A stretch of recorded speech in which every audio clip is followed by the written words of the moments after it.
Welcome back to the Grim Workshop. We had a question about using the SERE cards to pick a deadbolt lock.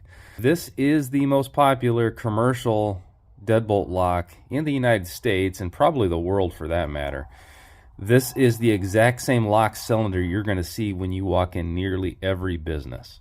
So every restaurant, every grocery store, every hardware store, when you look at those automatic sliding doors or whatever type of commercial doors that you are walking through, you're going to see a lock that looks nearly exactly like this. And picking it's going to be about the same as a commercial padlock like we've been doing. This, I don't remember if this is a 5-pin or a 6-pin. The standard master lock I think is a 4-pin, and this is at least a 5-pin. But these are standard pins, these are not security locks, and we should be able to open this without a whole lot of problem. So let's pop open our SERE kit here, and I'm going to try to rake this.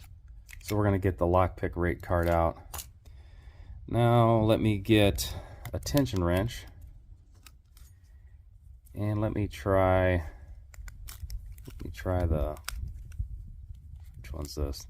The double. Let me try the double first since it wants to be used apparently. So I'm just going to go ahead and tension this a little bit. And I'm going to go ahead and just start to rake it.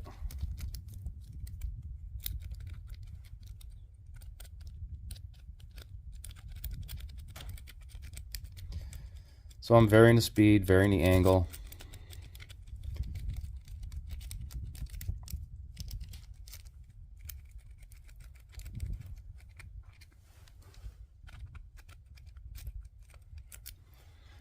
So this one doesn't seem to be opening. Let's listen and see if I've got any pins set. So I'm going to ease off on this tension wrench. There's one. So I had at least one pin set. So if it's not working, I mean, there's people that are probably way more skilled than I am, and they can probably make it work with the wrong pick. But if you've got the right pick for the right lock, it just seems like it works a lot better for me. So I don't fight it. I will utilize the multiple picks that I'm carrying and see if I can find the right combination. And usually once you got it, it's pretty obvious.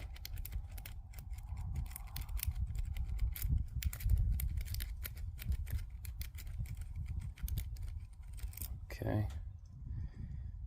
I got a little bit of rotation on that. Let's listen again. 1, 2, 3. So I got about 3 pins set with that one. Let's try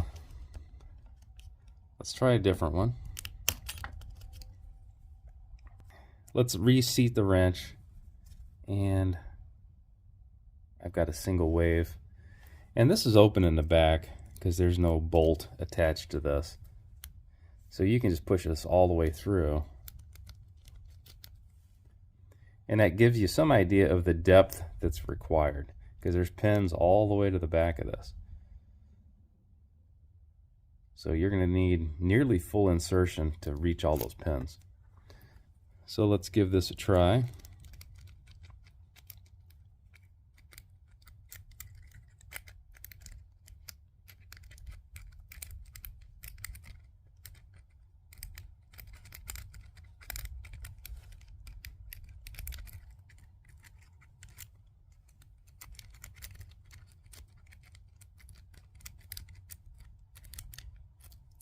And there we go.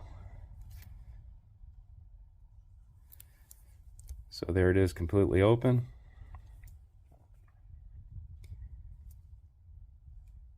Now I'm going to turn it back and you're going to hear all the pins reset.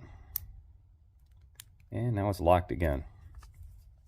So in this case, with this particular lock, that single wave was the one that got it. But it's going to be the same process. When you do a deadbolt, they're just a little bit deeper. You've got more pins than you do on just a standard laminated master lock. So you just need to make sure that you are inserting all the way and working the pins all the way to the back, not just focusing on the ones in the front.